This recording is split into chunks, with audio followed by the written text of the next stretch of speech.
Say when.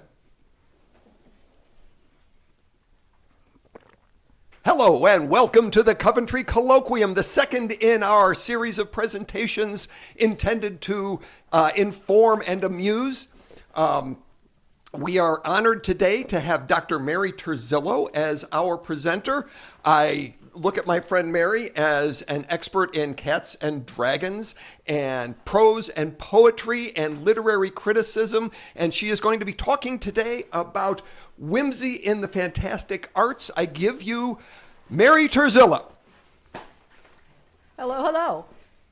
A little bit about the history of why I'm doing this particular presentation is there's an organization called the Institute on the Fantastic in the Arts, and they have an annual program in Orlando, Florida. It's been other places. It's been in Texas. It's been in various places.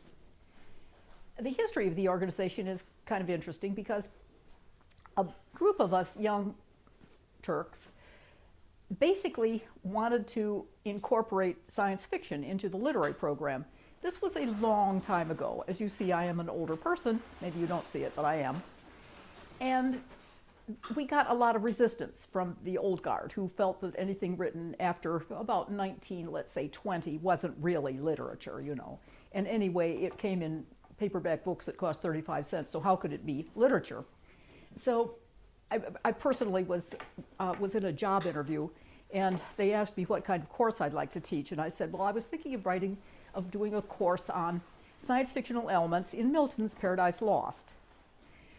The chairman of that department got up and left the room, and I wasn't the only person that had that kind of experience. So we decided that we were going to have our own little organization, and it grew, and it's gone on, and it tends to be a little bit, shall we say, progressive. So if you see some progressive elements in here, I'm probably a conservative member of the group. They're definitely there. This time, for some reason that I do not understand, because they've had people like, I don't know, James Murrow, they've had, I don't know, a lot of stars, writing stars, as guests of honor. And for some reason or other, they chose me. And I said, okay, because why not? The two women who are kind of the big powers in it right now are Alexa Brooks DeVita and her daughter, Novella Brooks DeVita. So they chose whimsy as their topic, and that seems like a good one for fantastic arts, right? But they have a different definition of whimsy, and it's a little bit darker than what you might assume, and you'll find out about it here. So this presentation was a little bit of a challenge, but it was a challenge where I learned a lot, and I learned a lot in terms of thinking about things and looking at different things, and I would invite you also to be aware of the whimsy around you and the way whimsy intersects with your life, because it's really kind of cool. There's a lot of stuff out there that you don't think of as being whimsical, but when you are suddenly shocked and suddenly laugh, that's whimsy. It's kind of like electroshock therapy for the soul. So, okay. Does whimsy exist only to tickle our imagination for a fleeting moment? This is a rat being tickled. This is from Science News. This is one that I'm probably going to have to get rid of because it's probably copyright protected. I don't know, but I just love this little rat. He's being tickled. He's not being tortured. He's actually laughing in whatever way rats laugh. So whimsy is something that is important, not just to us, but to animals. Is it just crazy things like hood ornaments? These are some hood ornaments that probably you'd see, and this is a masthead, and they have no serious relationship, no serious meaning, or do they? And that's something that you may ask yourself at the end of this, I hope. So after I started saying, well, I'm a co-guest of honor, by the way, and the other woman is a woman who's widely published by the name of C.E. Murphy, and she's not giving a presentation. And I don't know whether they expected me to or not, but by George, I was going to do it because previous guests of honor had. So I started talking to her about whimsy, and she would have phrases like, It's full of pathos, like a great deal of whimsy. And I thought, what? Why do we look for pathos in whimsy specifically? And she had her reasons. Novella, the younger, the daughter, said that whimsy is pathos with a harlequin laugh. So that was something to think. Could we define whimsy? Is it pathos with a harlequin laugh? There's other definitions. That it's something playfully quaint or fanciful behavior or humor, something unusual, funny, and pleasant, a sudden wish or idea, especially one that cannot be reasonably explained, something intended to be strange and humorous, but in fact has really little meaning. So I said, what? Because the more I look at whimsy, the more I realize it does have intrinsic meaning. It's something that is made us, it sparks off something in our brains. So I've been doing this for a while. I've been working on this for a while. And I said, okay, let me prepare a word cloud.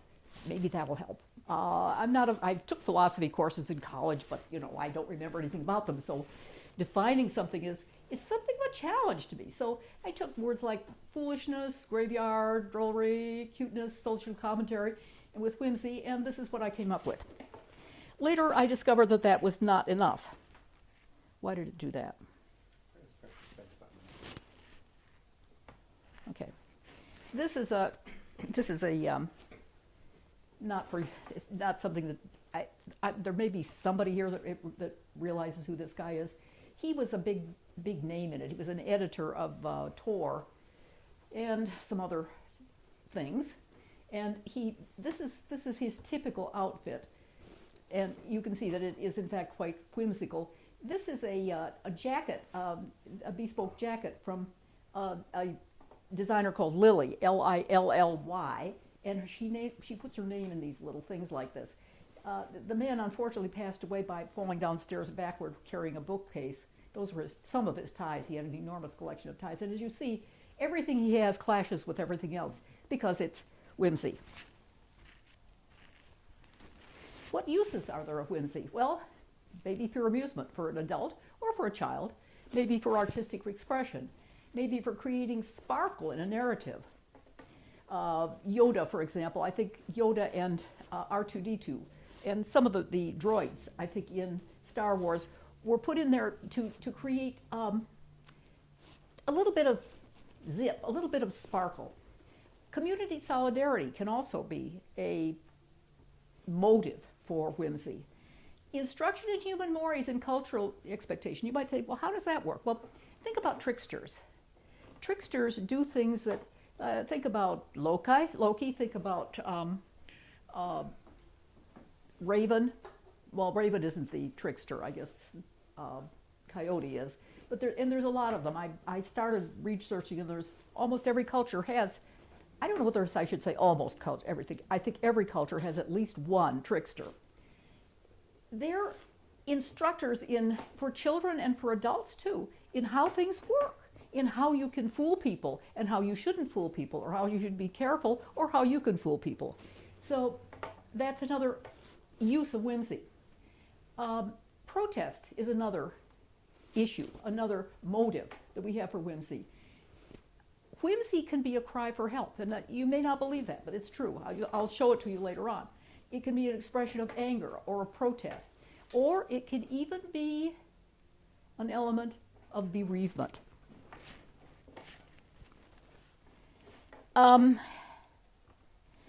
Think about, I think some of these slides are out of order, never mind. This is a first draft. No, it's a 15th draft. Why is it that despite their popularity, Yoda and R2-D2, these are characters that are, very, very whimsical, right? I mean, think about what is there in whimsy. There's a lot of whimsy in Star Wars, despite the fact that it's an epic series, and keeps going and is something that instructs us and is to our hearts. But these characters are at the heart of it. And you say, well, why is it we can't find our Yoda figures well, maybe they're the ones the kids kicked under the couch. That isn't actually Lurker. So here's some whimsical, nameless books. Well, it's the same book, actually. One of them is a manga version of it, though. So I Am a Cat by Soseki Natsumi. this is a cat that sort of winds up as it sort of wakes up as a kitten. He just begins life as a kitten. He never actually gets a name. And at the end of the book, I hate to tell, it's a long series of, I don't know whether they were published as a book or I think 3 books actually. But they're commentary on human folly. He follows them around and sees people blowing up their egos. And he can see through them despite the fact that he's just a poor little nameless cat who sometimes gets kicked, sometimes isn't fed, but he can see things like that. And it's a fairly long book, and so you can sort of dip into the middle of it and you get the idea. Japanese. This is how whimsy can sort of be. That's a real cat. Her name is Neptune. His name is Neptune, sorry. Nedia Corfor. Does that name ring any bells with anybody? Okay, yeah. Nettie actually was Jeff and my student when we were at Clarion 2000. And she writes some very, very strong work, and she's done an enormous, she works very hard and great production and very deep production. But she has these 2 cats. That's Neptune. I can't remember the name of the other one. I didn't have Periwinkle, yes, of course. He blue periwinkly eyes. And these cats become the characters in space opera. And you can see, you know, a cat that is, because Siamese cats often are kind of cross-eyed, is basically whimsical. There's no question about it. And they are a part of this manga saga, which is, the artist is Tana Ford. This is one of the things that I do have the permission for, thanks, because I write to people and ask for it, you know. So let's talk about just, these are things that people have for amusement. Netsuki. I think that none of those is one that I own, but these are little buttony things, and you put them, they said that they were for men. You know what an obi is. Do men wear obies too? I don't know. At any rate, they have, because they don't have pockets, they will carry little bags around, and the little bag has to be carried to attach to your obi, and this is part of what you do with it. I like some of the whimsy of this. Actually, the rabbit is not very whimsical.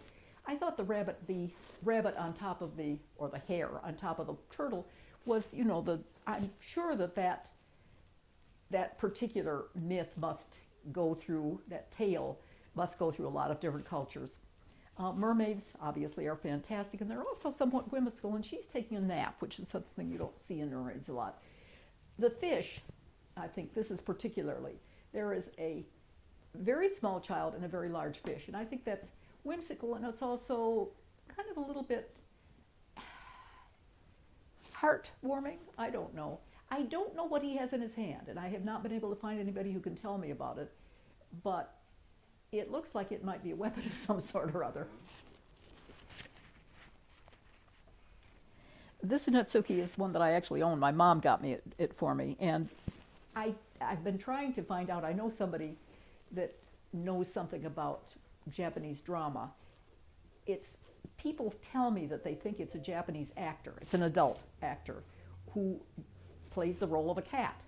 And so it's whimsical, and I think it's also, in a way, I consider it also fantastic because play acting by its nature is fantastic. Okay, let's talk about tricksters. And the first trickster we might talk about is Coyote, who's in a rowboat, going to cause trouble somewhere. He's obviously if you look at his hands are human, his head is not. His buttocks and legs are, in fact, human, but the rest of it, his fur and everything, he is an iconic figure. And Coyote is widely known. He is not just in indigenous culture. He is in a lot of stuff. This is a writer that actually belongs to Conference on the Fantastic, named Owl Going Back.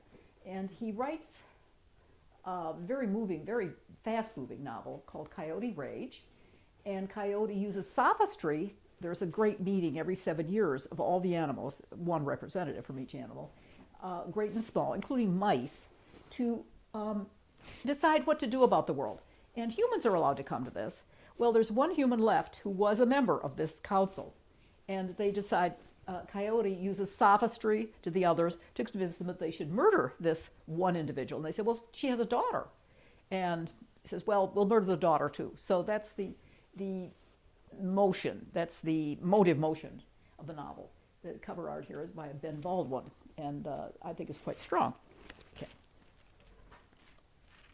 I think I went back one. Okay, so in Nigeria, Yoruba culture has a trickster named Ajapa. And for some reason or other, if you go into Wikipedia, you will not find the name Ajapa. And I don't know why, because there's at least 2 books about him, probably a lot more. He is, in fact, a tortoise. And you see him, this is a child's book, and you see him being confronted by a lion. And since he's a fairly large tortoise, I don't think the lion has much chance of hurting him. Possibly could throw him into the river, but if he's in the river, he'll just swim away.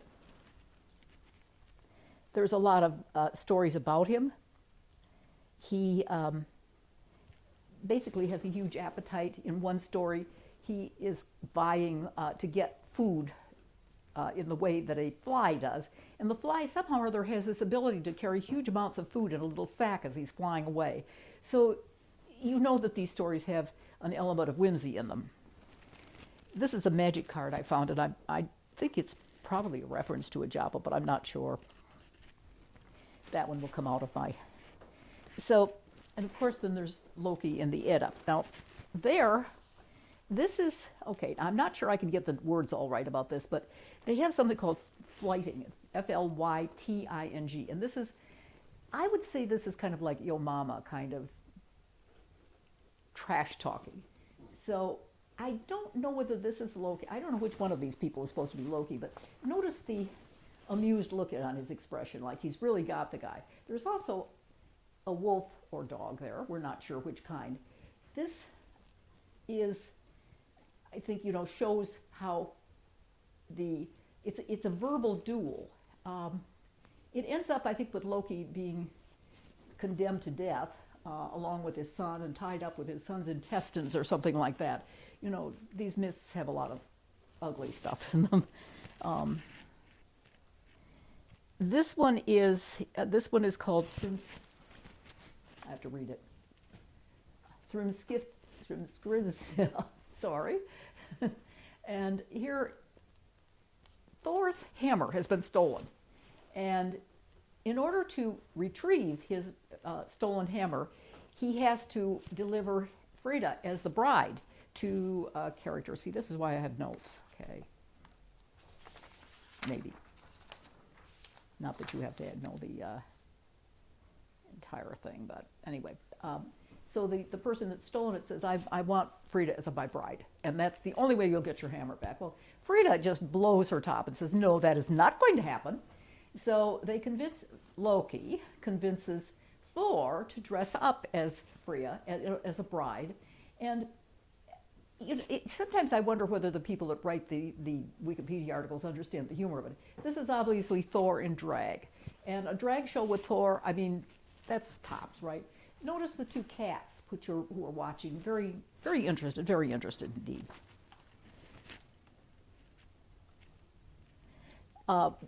When we were downtown, we were trolling for whimsical figures, whimsical art, Jeff and me, a couple of weeks ago, and we found this image of Sun Wukong, the monkey god, this Chinese trickster, who's featured in a classic Chinese story called Journey to the West, photographed by Jeff, outside Siam Cafe, which, by the way, I highly recommend.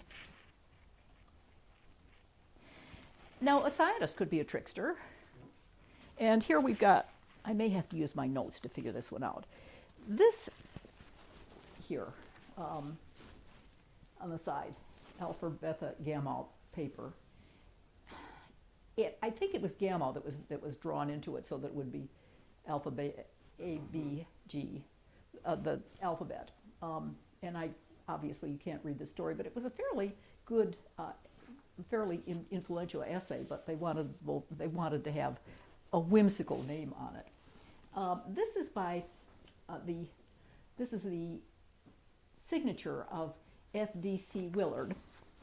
I don't have a picture. You know, I should have had a picture of it, but I don't think I do. No, I'm so sorry.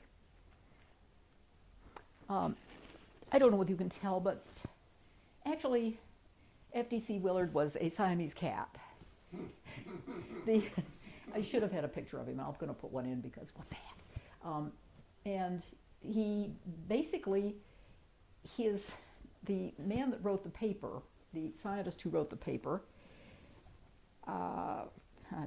you don't care as to what his name is. Anyway, he realized after this was before computers, okay, it was typewritten. He had written the entire article, and he discovered that he had referred to the experimenters throughout the entire article as being, some people are nodding their heads, and you know about this? At any rate, that he had referred to as we, and in the first person plural throughout the entire thing. And the editors of the journal said, well, you know, this is wrong because there's just you. You have done it, and that sounds like, you know, who was this other person that was with you? So he added the name of his cat, F.D.C. Willard. And so this is, I don't know if it's the only cat that's ever been published in a scientific journal, but it might be. I regard these scientists as tricksters. I don't know how you feel about it. So another thing that can happen, I think, with Whimsey is it can be something that's cohesive for a community. And this is Boston street art. I don't know whether you can see, but there's clowns that are sort of there. I don't know how they're made. Whether they're probably not paper mache because they would melt, and people are taking picture of them. Boston apparently had a lot of street art. Well, we can beat that. That is a dragon from the Year of the Dragon, again in front of the Siam Cafe. That's the whole zodiac in front of including again Wukong and the dog and stuff like that. I had more pictures of them, but you don't need to see all of them. And that's just what's in the grocery store nearby. But these show community spirit. We are together. One thing, and I don't have on here, and I don't have a picture of it, but when LeBron James was in Cleveland for the first time, there was we had a friend, and we used to go up into his apartment, and across the street you could see a 6-story high image of LeBron James. It was fabulous. And when LeBron James left Cleveland, it was painted out. And that to me shows community spirit. There's the idea that the image is the man, and they got rid of him because he left us, he abandoned us, doggone him, and then he came back. But anyway. So anyways, because of the fact that my friends Alexis and Novella wanted a different kind of whimsy that had things like despair, bereavement, protest, Harlequin laugh again, that thing, comfort, shock, loss, anger. I made a different cloud, not that it helps, but anyway, there's my cloud, my word cloud. And a very prime, you know, I misinterpreted this for a long time. This is a novel by a Chinese, sorry, thank you. This is my prompter, Lao She, called Cat Country. It's been multiply published, and I had always associated with the fact that the word Mao is the word for cat, and it was somehow or other against Mao Zedong, but it isn't. It's basically about Japanese invasion of China. And I love the costumes on the cats and the expressions on the cats' faces, and the fact that this is supposed to be Mars. I don't know exactly what that large planet in the background is, but apparently that Mars has a very large moon, bigger than ours, at any rate. And portrait of a man who has gone to Mars and discovers that these Chinese people, well, they're cats, but these Chinese people are somewhat backward, let's put it that way, and also mean to him. So this is an example, I think, of whimsy being used as protest. Insofar as protest whimsy being used as a way of, I don't know whether you'd call it comfort or bereavement or what. This is is this your picture or is this? No. Okay, did I not use your picture and you had one? Or? Don't have one in the electronic form. Okay, yeah, all right. Yeah, that was before. Okay, this was on our honeymoon. There's a whole bunch of graves marked with whirligigs. And sometimes there are also dolls. I don't know whether you can see them. They're not as clear. The cemetery is a Zoji temple ceremony, and I had Jeff and I, went on to go to teach at Space University. So, and on the way back, I stayed in Tokyo for a couple of days and toured because I had never been in Tokyo, and I figured out why not. This cemetery, these are the graves of either unborn children who are the product of abortion, or children who are stillborn or very young. And they have a toy. It's very whimsical in my mind, and that's why I had the whirligigs on the start of my program.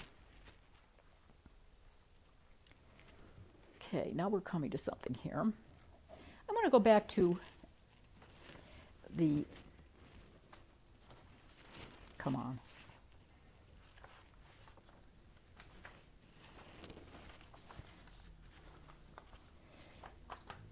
I'm going to go back to the idea of a more kind thing. Let's talk about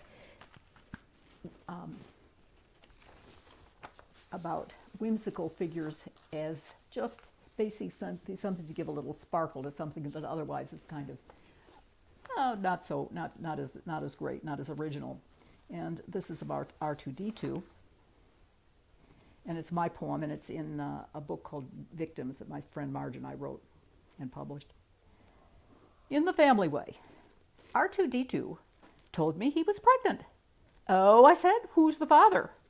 I don't know, he said. I think it was a flamingo. Yeah, it was a yard flamingo. And he said he'd be back after his next yard sale. Soon, R2 went into labor. We took him to the nearest Apple store, and after many long hours, he gave birth to a darling miniature Coke machine. The Coke machine rattled and rumbled, flashing lights and saying, "Empty, please select another product." So we cradled it gently and fed it quarters and Susies and wonder nickels, wooden nickels and subway tokens and poker chips, and finally it flashed even more lights and disgorged a dozen darling droids, each of which wrote AI poetry, except the youngest, a photorealist artist who drew a magnificent cheetah with luminescent eyes, 3 of them with 2 pupils each, and human hands with extra thumbs. This nativity story ends sadly because R2 was not a good mother. She met a Saturn V nose cone who took her to places she'd only dreamed of. But it's okay, because her sweet Coke machine baby grew up to be the ancestor of a long line of pink clockwork birds, plus, as you know, the only Keurig machine ever to run for U.S. presidency. Anyway, so, but now we're coming to the serious part, I think. And there's a teddy bear. I had teddy bears before.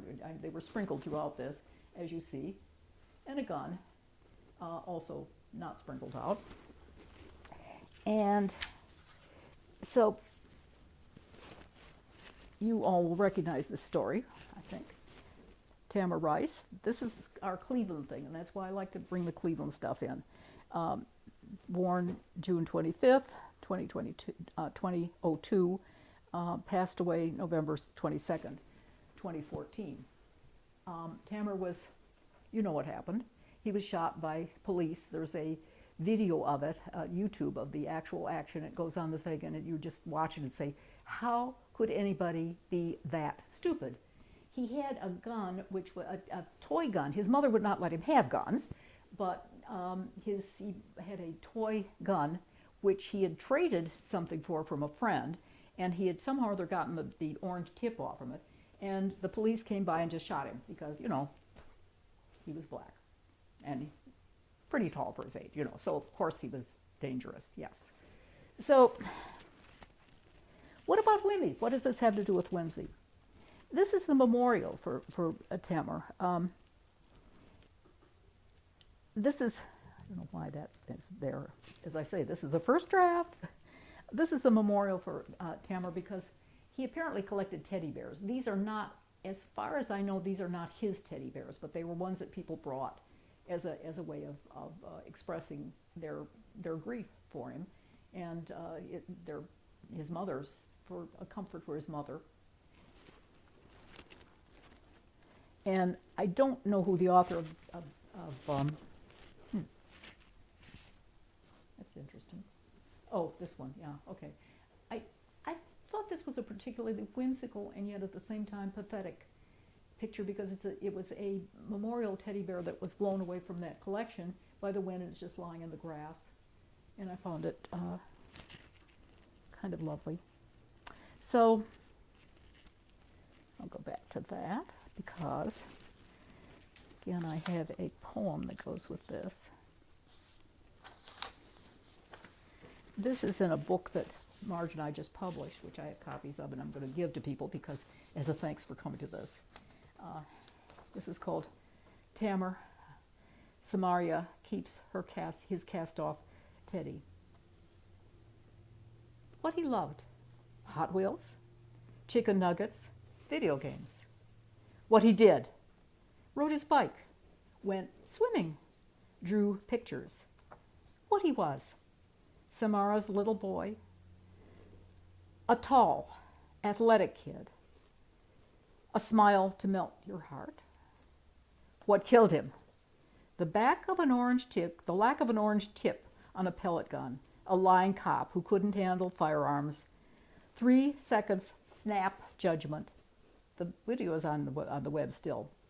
What he could be now: a college freshman, somebody's boyfriend, the pitcher on a softball team. What he might have become: a business owner, a congressman, an astronaut. But in seconds, that was over. He looked too old. He was too tall, too black. If I kneel, please excuse me. Now please, please join me. These are my books. Anyway. Okay, that's my presentation. And I hope that I please the Alexis, and because I do believe that whimsy can be in the service of grief, bereavement, and protest. Anyway, thank you very much.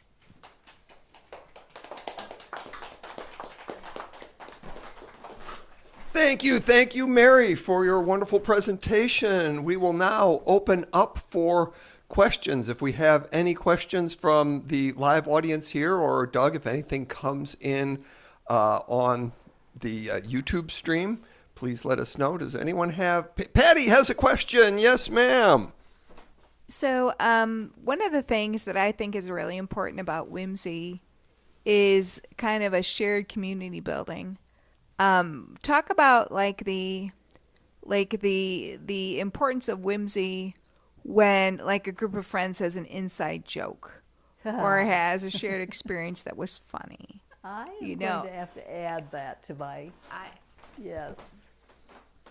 Fabulous. I will have to add that to my. And I think maybe what I might do is make it something that the Conference on the Fantastic People do. Possibly David Hartwell's code, although they may have forgotten about that. I don't know. Thank you. I'm sure the group of people here may have something like that. At least some of us do. Oh, any inside jokes here? I doubt that. Anybody else have a question for Mary, our presenter today? Questions or comments? Okay. Well, thank you very much, Mary. I appreciate it. I neglected to mention at the beginning, Mary is a Nebula Award winner and also Unlike me, she properly knows how to spell the word whimsy. Thank you all for watching today. I hope you got something out of the presentation by Mary Turzillo. Thank you much. Thank you for being here.